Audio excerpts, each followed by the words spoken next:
तो friends welcome back to my channel. Friend आज हम लोग बात करने वाले हैं HTML एंटिटीज के बारे में। जी हाँ दोस्तों, काफ़ी इंपॉर्टेंट है ये पॉइंट हो जाता है HTML एंटिटीज। तो बेसिकली मैंने पहले से ही कोड को लिख रखा है, तो आप भी इस कोड को अगर प्रैक्टिस करना चाहते हैं VS कोड के अंदर तो आप इस कोड को लिख सकते हैं। VS कोड के अंदर बेसिकली VS कोड यूज़ करने का मेन पर्पस ये है कि इसमें ऑलरेडी चीज़ लिखी लिखाई आपको मिल जाती हैं, तो आपको ज़्यादा लिखने की ज़रूरत नहीं पड़ती। तो थोड़ा सा हमें वर्क करना है, तो ये स्मार्टली तरीके से थोड़ा वर्क करना है कि आपका काम बन जाए और वक्त भी ना लगे।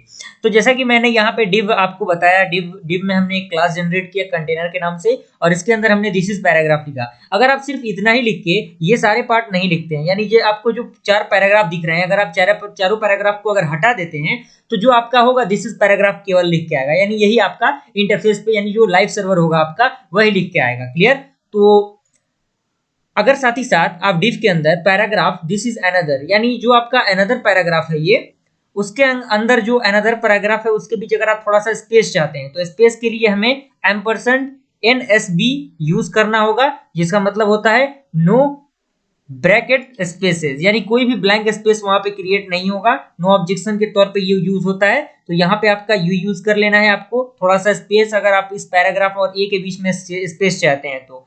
उसके बाद this is a paragraph, it is written like this, यानी अगर आपको कुछ स्पेशल कैरेक्टर यूज करना है, कुछ स्पेशल कैरेक्टर के लिए आप डिफरेंट टाइप ऑफ रेफरेंस को ले सकते हैं, गूगल का आप यूज कर सकते हैं, जिसमें आपको कहीं ना कुछ रेफरेंस आपको मिल जाएगा। क्लियर?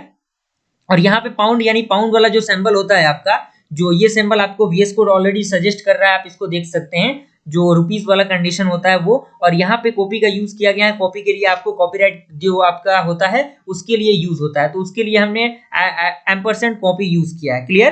तो ये आपका पूरा इंटरफेस है। तो आइए हम इसे डायरेक्टली लाइव सर्वर के द्वारा ओपन करके देखते हैं क्या हमारा आउटपुट इसमें आ रहा है। तो बेसिकली आप देखिए यहाँ पे ये आपका पैराग्राफ है जो कि पहला पैराग्राफ था, यहाँ पे आपका अनदर और पैराग्राफ के बीच में एक स्पेस आ गया है, यहाँ पे एक स्पेशल कैरेक्टर जो आपका %LT हमने यूज किया था उसके लिए यूज किया गया है ये।